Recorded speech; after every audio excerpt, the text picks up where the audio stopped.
I'm getting money, you see me. Stack it up to the ceiling. If you're looking for me, you know just where to find me. I'm on a pod with TC, with TC. Oh, I'm on a pod with TC, with TC. I'm getting money, you see me. Stack it up to the ceiling. If you're looking for me, you know just where to find me. I'm on a pod with TC, with TC. Oh, I'm on a pod with TC, with TC. All right, welcome. This is Financial Literacy with TC. I'm your boy TC. As always, I want to thank you guys for joining me. So many podcasts I would tune into, but you always choose to come back to mine. As you can see today, we are on location at the Steps of Faith Tutoring, Enrichment, and Learning Center right here in Monroeville Mall. If you're familiar with the area, we're in Pittsburgh, PA, but adjacent to that is Monroeville Mall. This is a phenomenal space. As you can see, we're sitting here with my guest, but before I give her flowers and introduce her, I do want to make sure you guys like, subscribe, and share to the podcast and all social media platforms. The goal is to continue having Black representation when we're talking about finances, but when we're also talking about representation in all industries. As you know, a lot of industries, we are not the majority, so we need to see more people in their fields and industries that look like us and have them elevated on a higher and more consistent platform. So that's the goal with the podcast. So make sure you like, subscribe, and share. So with that being said, my guest today is Tamika Thomas. She has been an educator, and I don't want to get this wrong. How long have you been an educator? I've been an educator for 17 years. Okay, so I wasn't going to have that number, so that's why I'm going to have 17 years, which is phenomenal. Her background is graduated from, I just want to make sure I get this right, sorry y'all. Graduated from the University of Pittsburgh, and you have a bachelor's degree from West Virginia. Yes, I have a bachelor's from West Virginia University. I have a master's from West Virginia University, and then I have my doctorate from the University of Pittsburgh. Yes, awesome. So because we definitely want to highlight, our people who have degrees, that is some major accomplishment in life, and I never want to shorten anyone on their doctorate and the accomplishments they've had, in their field and. All that level of schooling you definitely need to. I went to like 2 rival schools. Yeah, the Mountaineers, and then I go to the Pitt Panthers. So yep, absolutely. Yep, but Mountaineers for sure. And most importantly, she's a God-fearing woman. She's currently she works at Pittsburgh Public Schools, and then she also is a wife and a mother. So she is a phenomenal woman. As we know, it is March, which means it is Black Women's History Month. Excuse me. I always want to say Black women. No, it's all women. History Month, and what better way than to have the podcast start off March with having a phenomenal woman who's just going to talk about her beautiful space here that we are at, and then everything she's doing in the community, how she's changing lives, how she's impacting many lives. So before we get into any questions, I do want to set the backdrop on how we met. Okay. I know the date, I know the time. So we just met back in February 1st to be exact. We have a mutual friend, Latasha Jones. Shout out to her. She did a phenomenal vision board party, and we were both guest speakers, and we truly enjoyed that. Or I know you did, but I'm gonna speak for myself. Yeah. And we just had a phenomenal time talking to everyone in the room, really getting excited about 2025 and how we can change our lives from a financial standpoint, from a spiritual standpoint, from educational, any and all things that you can do to improve your life. So it was just a great time, and I know you gave a phenomenal speech, and I think you 15-minute soliloquy that really touched the room. I tried to follow suit. Hopefully I did good. But and it was just amazing. Where I was like, ooh, I can't wait to have her on the podcast because she is someone who definitely needs to be elevated in our community. So that's how we met. So I just want to give a backdrop. And then I just wanted to make sure before we move on to any questions, was there anything that you took away from that day or us meeting that you wanted to share? I just took away like networking is important. I mean, you never know who you're going to meet, what's going to happen with that meeting. So it's always good to like talk to people when you're at events, ask questions, exchange information, For sure. and just going to events like that, networking, vision boards, meetings around Pittsburgh, anything like that, because you never know who you'll meet or what space you'll be in. Absolutely, yes, and we made a lot of connections. Hence why we are here today. So I'm gonna be very intentional. We want to make sure we give you guys some information that is completely valuable to, especially parents, adults, young adults, older adults who have children. Um, like I said, we have a ton of experience in education, and I want to be intentional about having you have a real understanding of what this space here at Steps of Faith Mentoring and Learning Center can do for you and your family. And then the next thing I want to do is I want to highlight Elevate Tamika because she's also written a book and she has a few other accomplishments that we want to promote and talk about, which we'll get to. And then also I want to get her opinion on just some legislation that has impacted the school systems. So we'll talk a little bit about that. So those are about the three things we'll cover, and hopefully you guys can tune in. In the description under this episode, we're going to have the Steps of Faith Tutoring and Learning Center's phone number, website, the address, because we definitely want to make sure if you are interested in not only coming to the space for your children, yourself, it's also a space you can rent out. So we want to make sure you have all that information so that way you can take fully advantage of what this resource is in our community. So that being said, first question for you is more of you just taking the time to let people know how this learning center, how Steps of Faith came to be, and what was your vision behind it? Okay. Well, my vision behind this was I just wanted to do more. Like I was in the classroom doing what I needed to do, but I wanted to do more because students needed tutoring, they needed more help, and I'm like, how can I do this? And so God placed it in my spirit that well, you need to open up a space where you can work with the children and not like large groups, but one on one, and mentoring them, tutoring them, and giving parents really the supplies they need and the advice they need. That the school system wasn't giving them. Right. Giving them more help if they had any questions, and I could really take my time when I'm in charge of it, and Absolutely. I'm the one, in that space. So I think for me, I really wanted to close the achievement gaps because I didn't see them closing fast enough.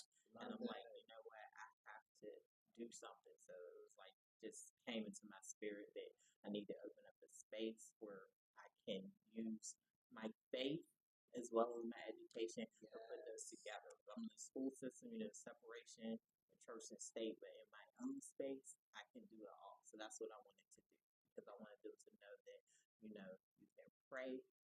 There's no sense of having anxiety or fear about education, about reading, about math. So I wanted to bring them to a space where they were able to do that, and I could talk freely about that.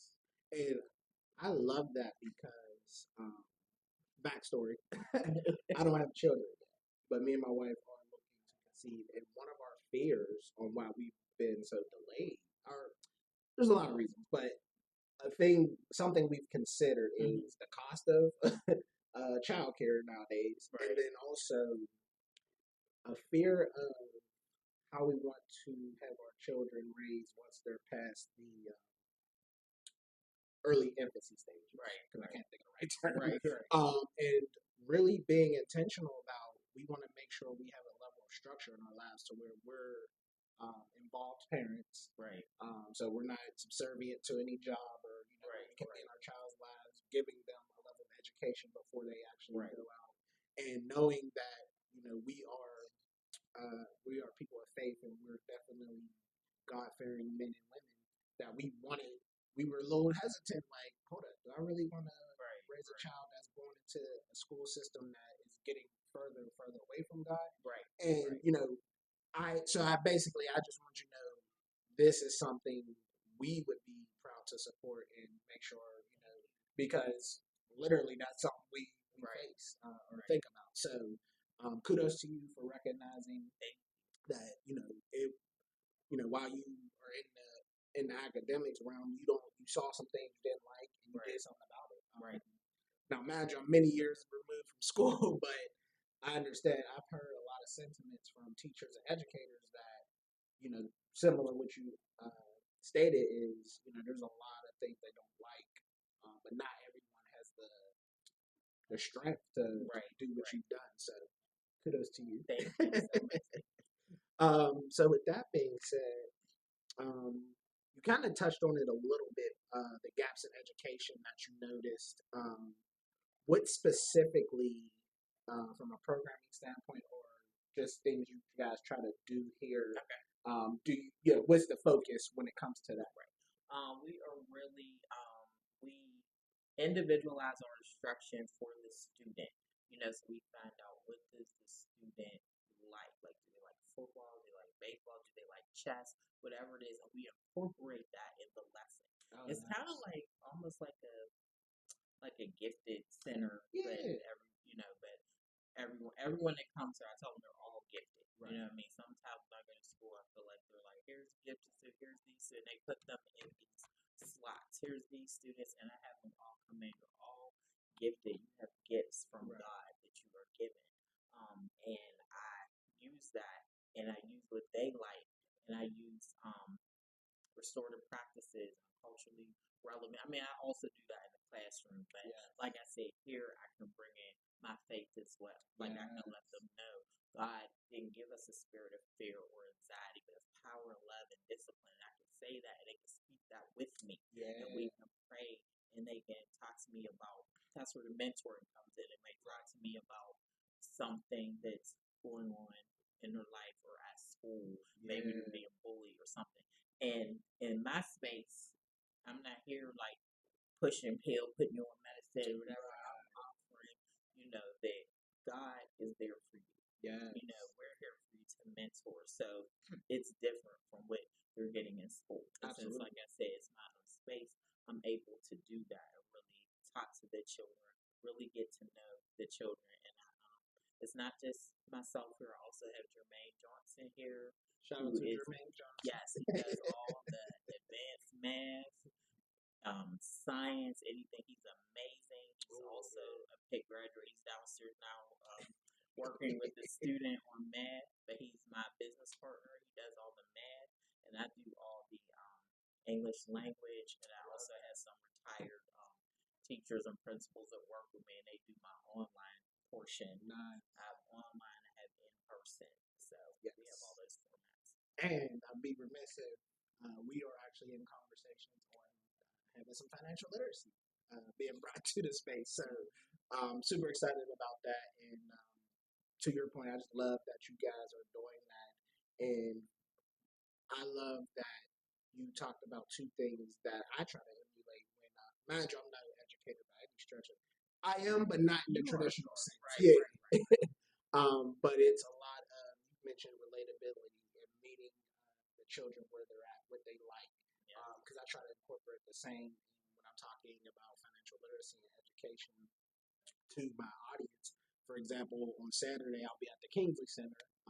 Come down from 11 to 2 for a youth symposium put on by a sorority.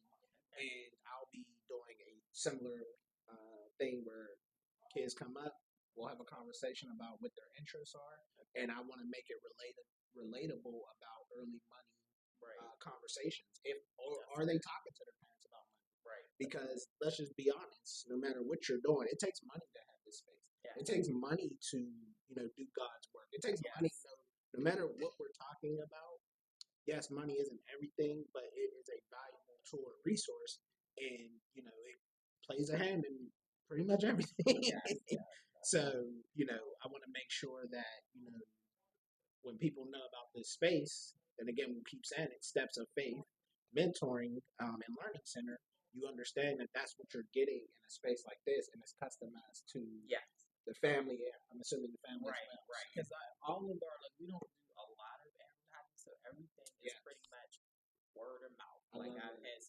cousin, someone's grandchild, and they refer, and it's just a referral. Yes. And maybe even teachers I used to work with, they're like, oh yeah, I know a teacher that has a tutoring center, and they refer, and it's just been referrals. So we really appreciate everyone that refers us, everyone that gives people our information, because we're really out here to help as many students as we can.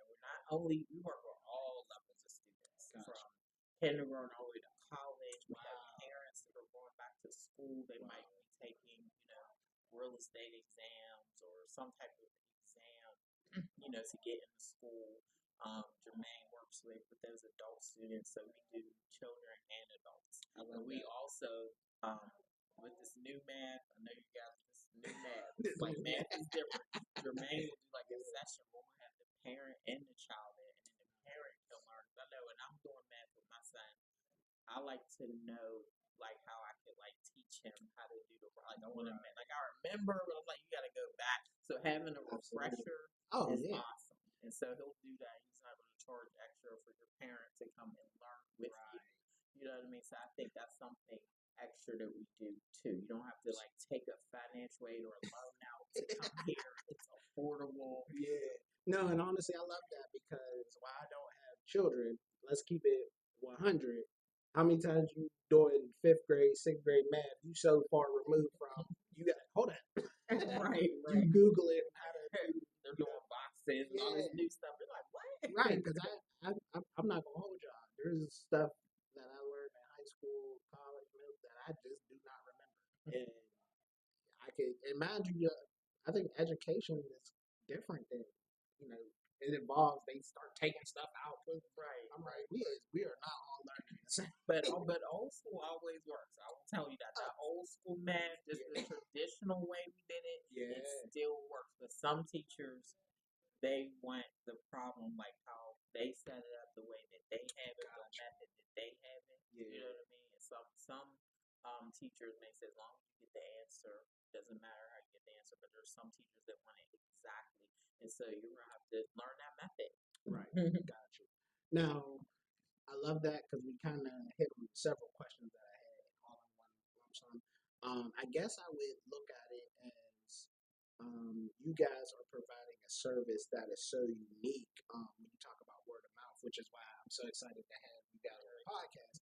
Because a lot of times I'm big on referrals, word of mouth. I'm big on relationships. So now when I go into networking in the rooms that I be in, when I'm having, because I always tell people when you're in finances, you're sort of like a therapist too, right? Because my background in banking, I have many times it ain't just me opening somebody's account. We talking about right. And mind you, for compliance, bankers are required to get a ton of personal information. Right. So it evolves into now that person sharing maybe a lot more than they need to. Right. But I say all that to say because I love doing and elevating businesses like yours, because now when I meet somebody who says they're having trouble themselves with their kids, or their kids are having trouble, I don't really have to say too much. Right. I just click the link on my podcast and send and text it to them. All right, awesome. And so I'm gonna be doing a lot of that. One of the things I do want to ask is, what has been some of the joyous experiences or some of the fruits of your labor that you guys, and I'm sure there's probably a ton, but is there any specific things that get brought to your attention that heightens? Right. I just I like when I see the joy. Like when kids first come here, they seem so down. They don't like reading. They don't like school, and so when they're excited to come here and they're excited about reading, and when they get better, when I see them bring in their grades, they're like, "Look, I got an A," or the parents are telling me their grades are improving, and we'll have kids like for years and years and years throughout when they're about to go to college, and we just see the improvement. Yes. All of those, that's the joy. Yes. Or if I tell parents something, they're like, the school never told me that. Or I'll say, well, you should do this, and I'll give them steps like how to, communicate with their teachers or their principals, and I'll give them, a wealth of information. And I just think the joy when the parents, say thank you, when the kids are just excited about learning, when they're able to share with me like what happened at school Right. today. You know, the relationships, Yes. the relationship building, the joy of learning is big for me. Yes. Because some kids, like you mentioned, school, it's like, I don't want to talk about that, you know. But after they come and they're having fun, and they're excited, they're laughing, they're learning. That is the joy, just the joy of learning. I love that. What does, I guess I want to phrase this correctly. What does having the students in this space separate from the school look like as far as their demeanor? And you kind of spoke to it a little bit. Right, But right. what are, again, I know there's a lot more, faith involved. There's a lot more you can do because you're not controlled by it. But what does just them being in this, mind you, we're located in the mall. Right, right. So have you noticed any, differences compared to the four walls in the classroom versus the four walls in this space? Right. As far as, the engagement between the two. I think the engagement is more like they get that attention. It's like one-on-one. Like you won't see us with 5, 6, 7 students. It's one-on-one. So there's no distractions. Yeah. There's no they could be behaving one way at school. They come here and it's totally different because it's them, and we're focused on you in this work, you in this learning, you in getting better. Yeah. And your parents are also paying for so these parents that are paying They're involved. are definitely involved in the student's education. You see the parent before, you see him after. So there's a report, and I rarely have to give any reports about a child not doing what they need to do because they know the parent or grandparents coming to pick them up. So I don't have any trouble with that. But I think they feel like at ease. They feel relaxed. They can be themselves. We can get up. We can walk to this board, walk to that board. We can play a game. It's not like we're at a desk just sitting here with a whiteboard with a smorgasbord. It's just totally different. For sure. We get up. We move around. We do things. So I think that is different. Gotcha. Now, I don't know if this is something you care to share. If not, just let me know. Is it standard pricing? Is it custom? Like, what does that look like? Right. It's pretty standard. I've kept my pricing pretty basic. Like, I always look at what other tutoring centers are charging, and I know I've had parents come in and say, I looked at Sylvan, I looked here, I looked there. Gotcha. And mine, I might start like at $40 an hour, which isn't a lot. $40 for an hour isn't a lot compared to what some of the other tutoring agencies are, charging. Right. And if there's a parent who they really, if they have a lot of children or whatever, we work with it. So we do have a sliding scale. We will work with you. Yeah. Because we really just want you to commit and we want to help. Gotcha.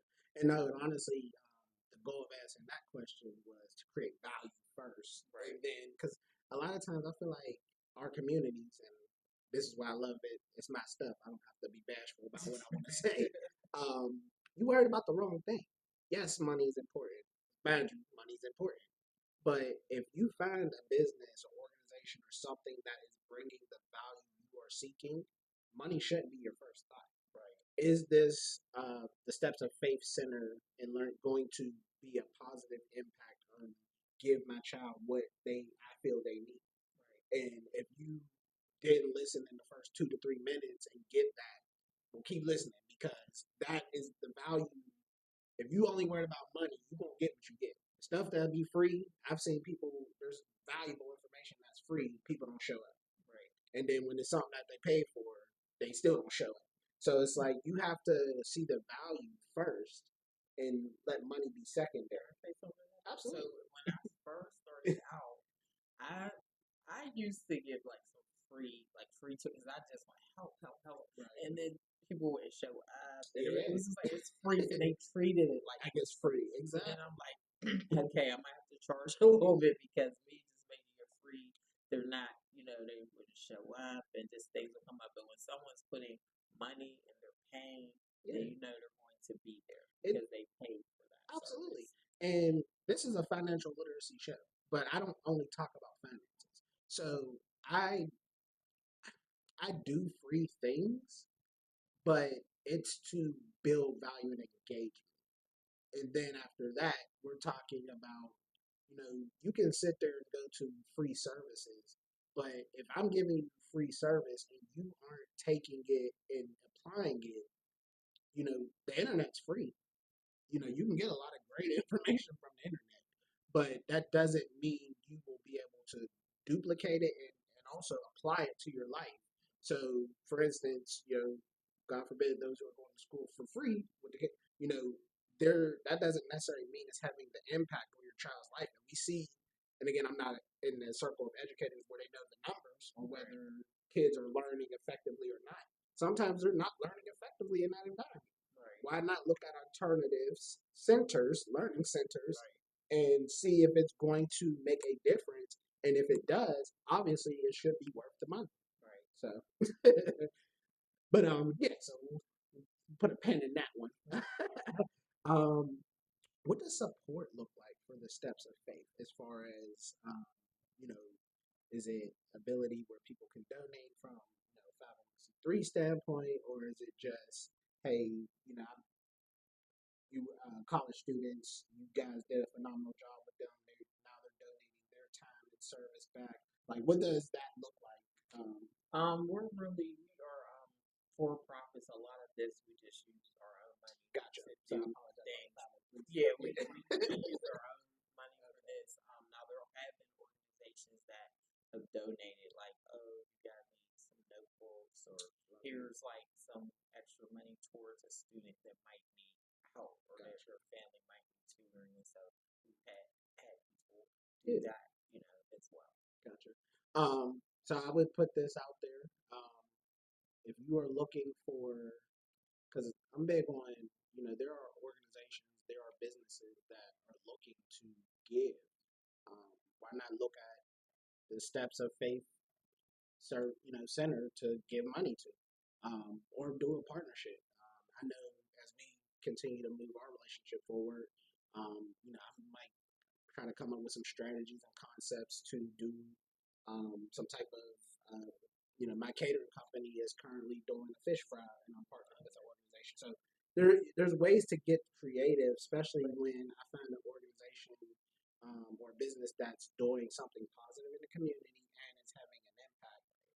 Because what you guys are doing, and I'm a huge believer that because you're touching the lives of the youth, and when we talk about bridging that generational wealth gap, or bridging the wealth gap, it starts with education. It starts with being literate. It starts with knowing math. It starts with being financially literate. Yeah. So the fact that you guys are really touching base is kind of, and this is my own personal opinion, is disheartening when we see in our community we don't really pour into the resources.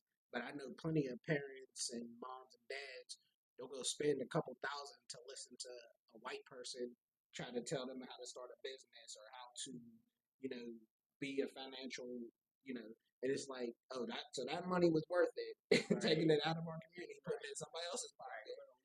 But the resources that we have in the community, you ain't pouring into. So again, it's my stuff, so I can say what I want. But yeah, so call to action. If you find value, which I definitely do, in Steps of Faith, call up Tamika. She's amazing. Or stop in. Many of you visit this mall. Pop in and check it out and have a conversation, because you never know what can come out of that. Right. So yeah. So she probably won't say it, but I'll say it. So yeah. But now my next question for you: how important is community involvement in the work that you do? Because obviously, like you said, word of mouth is big. Right. Is there anything you guys do outside of the word of mouth just to build?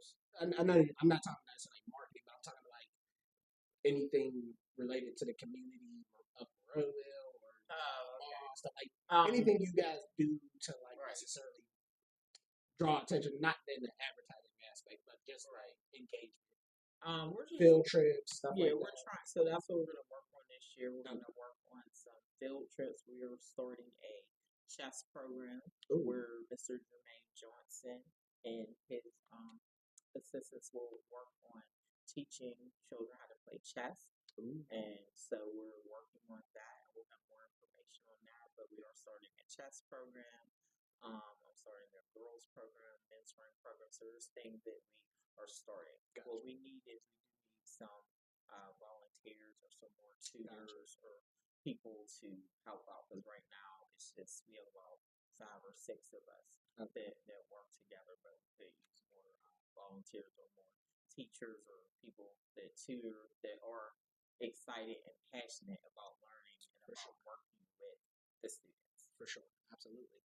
So let's talk about your book. Okay.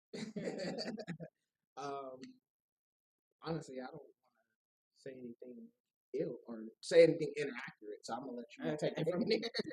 So I have 3 books. You have 3 on books, the yes. show. Okay, the latest one is called Corner Store Blues, and this was written by Marla Woody, a good friend of mine. She is now a retired educator. We work together, and this is about a boy named Tyreek who has to work in the corner store, in his dad's corner store. And his dad actually, he's like bummed out. He's like, I have to work here every summer. But his dad talks to him about financial literacy and about managing his money and about the money that he does have. Don't spend it on tennis shoes and video games, but invest it, and maybe one day you would have your own corner store. So we made sure to make a dad and a son, and they learn lessons, financial literacy, Corner Store Blues. I'm not gonna hold you. Can I ask you before you go to the next one? Can I buy them? Yes, I was gonna give it to you. Okay. I'll give it to you. Oh, okay. I'm gonna give you a copy. Oh, okay. No, because I'm about to use that on Saturday. Not only do I love the book, and anybody knows me, I love to support when I can. I love the concept. I love that it's Black representation. Like, I just love it. Right. So I'm like, ooh, what else? Because I'm trying to think of things I can use to draw when I do youth groups. And I can't think of what that's better. So you hooking me up. So we're trying to get these out there. We are selling them here at Steps in Faith. You can also find this on Abram Spark. You can also find this on Amazon. So this book, Corner Store Blues, we're trying to make this a New York Times best-selling children's book, if that exists. But yeah, this. And then I have my other book, which is a prayer journal. It's called Prayerfulness, and it has different prayers about different situations and I use this here at the center, and it has, like, say a student is dealing with bullying or motivation or decisions. They can turn to the page. It has some prayers on here. It has scriptures, and it also has a place for them to write down their thoughts. This was written by Dr. Ella Macklin. Rest in peace, Dr. Macklin. Yes. She was an educator that I used to work with at the Urban League and myself. So we wrote this devotion book. Yeah. And then lastly, I have a book called God's Promise, and this is a poem book about the rainbow and the symbolization in the Christian community. So this is a poetry book. So I have 3 books here that were written that you guys can check out, and they're all on Amazon. And I ain't gonna hold you. I'm gonna do the legwork for you. I'm gonna go on there, get the links, and just drop them in the description. So it should be as simple as clicking the link and purchasing the book. Because many people who know me, I'm a mouthpiece. So if we're having a conversation and something you say triggers me to think about an episode or a book, I'm going to do so. So thank you for sharing that, because that's amazing. I already know which one I'm bad. I mean, technically, about 3, but I am going to encourage you guys to do so, because I feel like all 3 are relatable and all 3 have value immediately in people's lives. And this is how I kind of equate things. If you can identify that you need help or you need resources, and then you're on social media saying, I need help, I need resources, and then someone tells you, here's the help and here's the resource, and you don't take action, you have a lot of bigger problems than, because I'm like, if somebody tells you, hey, you identified your problem, and here's a book that can be helpful towards you, and you don't want to act it bad, well, now we need to have a conversation. Well, if the help is being offered to you, now we might have to talk about what you might need to see a therapist for some mental health issues, you know what I mean? Because people are literally trying to help you, but you're not receiving the help. And I have met people like that. And mind you, I'm not a therapist. But I've seen people who make the, I'll say excuses because I can't think of another word. That there's no help out here. There's no resources. I'm like, no, there is. You just either for whatever reason don't want to apply yourself to find them, or when it's given to you, there's something else going on to keep you from taking action. So, thank you for sharing those. Thank you for letting me share. Yeah, for sure. So as we start to wrap up, I did want to ask two more questions. Okay. One, so there was a bill passed in 2023 where it's called Bill 843, because I want to make sure I get this accurate, mandating financial literacy education for high school students starting in 2026, which is next year.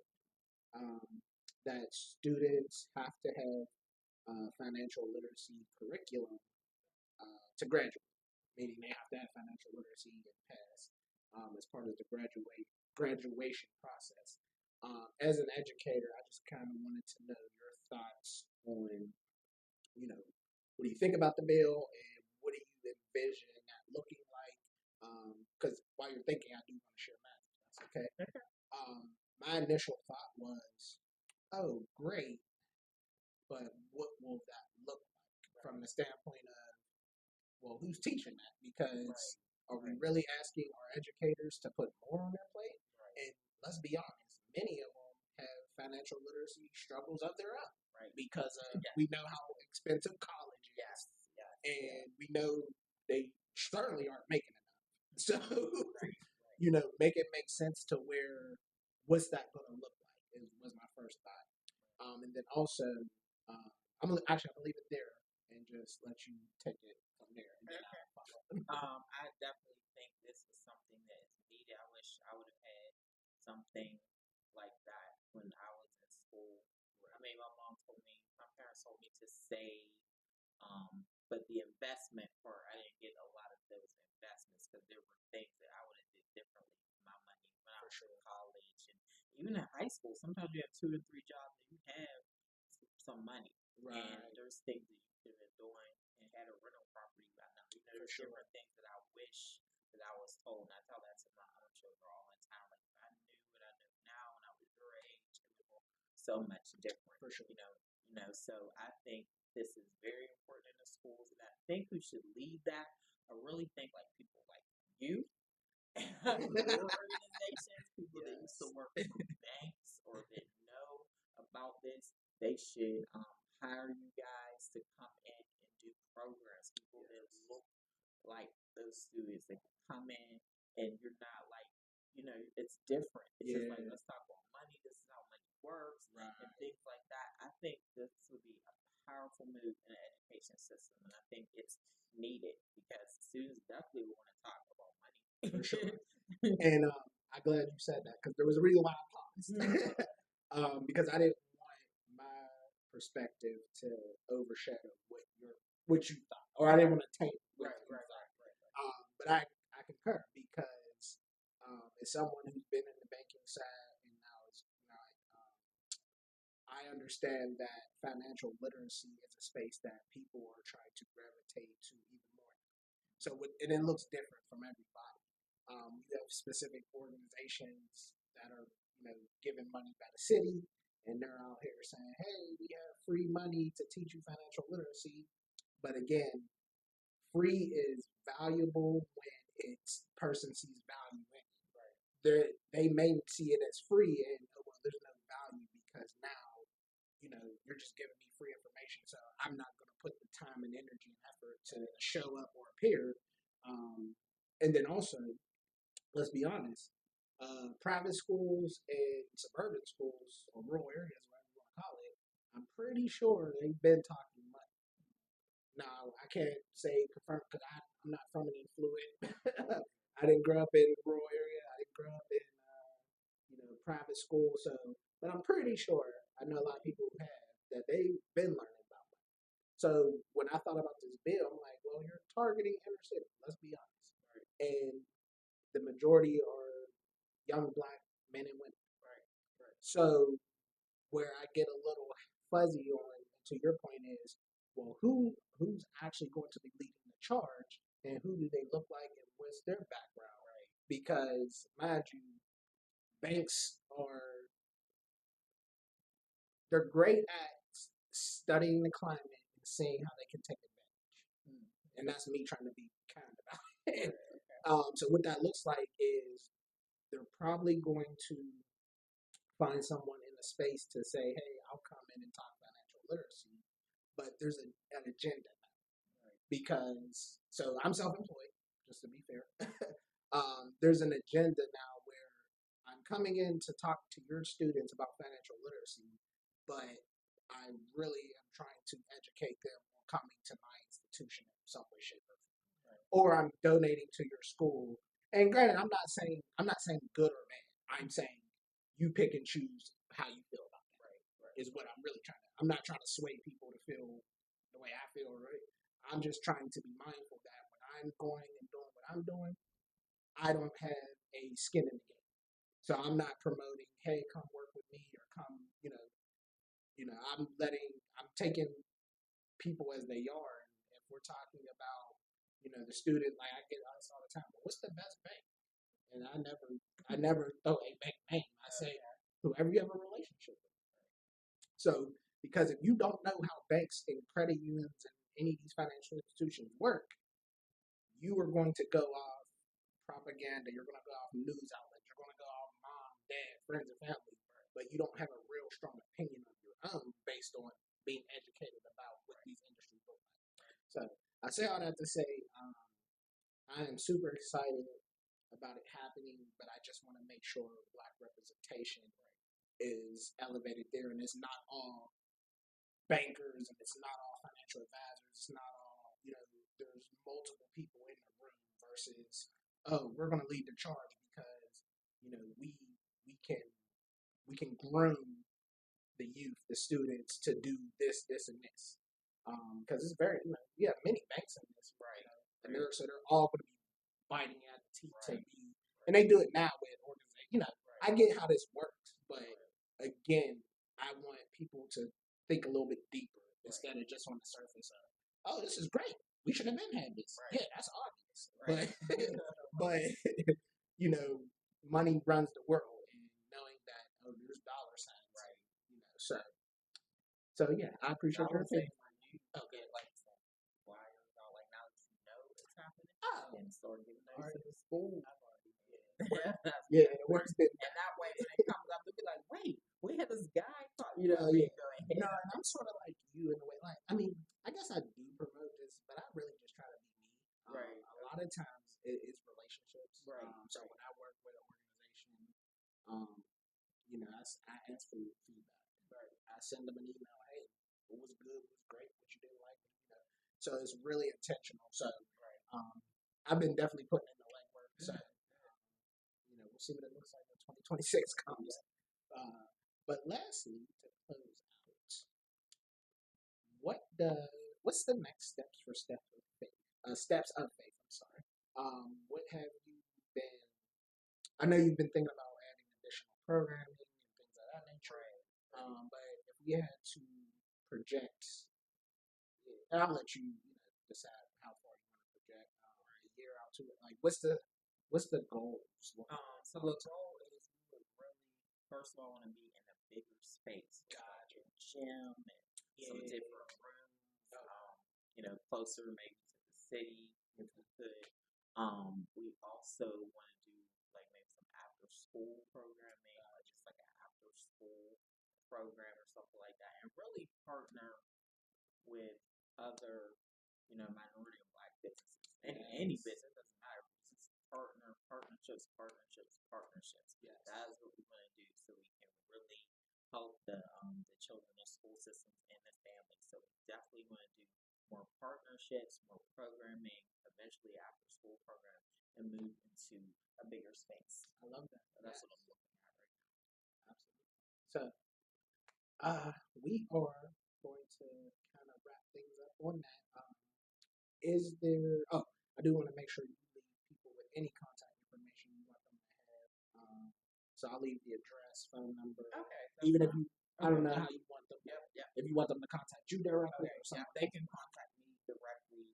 Leave me a text message. You can just leave me a message. You can email me at stepsoffaithtutoring@gmail.com. We also have a Facebook page, so any of that Facebook phone number, email to contact, and someone will return your phone. 412-708-3805. And honestly, when you're doing your shopping, it's right here in Rover Mall, down by the bottom level near the Macy's, because I had to get myself right with where it was at. And just pop in and, ask questions, engage. Let's be honest, Rover ain't got that much to see, so I can say that they put nothing in my pocket. So, and we're not here because sometimes we're not here. We're not here every day, but we are here Mondays, Wednesdays, Thursdays, sometimes on the weekend for special events. If we're not here, they can even slip like a note out the gate or something. If we're not here, because we always come and check, our mail and everything. Okay. So yeah, make sure you check the days. I'll have those in the description as well. But yeah, pull up, have a conversation, talk. We definitely need to support this business or for profit because let's be honest, it's a resource that is ours in our community, and we have to take care of it. So I'm going to lead the charge. For me, it's really just being the change I want to see. So I don't just talk about it. I try to demonstrate. So Tamika and I have continued to build and develop a level of relationship, collaboration, and I want to do everything I can to see.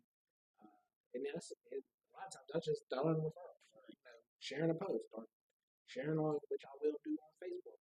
Just trying to get more engagement so that way the community knows she's here, she's doing the work, and she's helping change lives. So, with that being said, I want to thank you for joining. Thank you so much. Thank you for having me. Absolutely. Yes. And this is Financial Literacy with TC. I'm your boy TC. Make sure you like, subscribe, and share.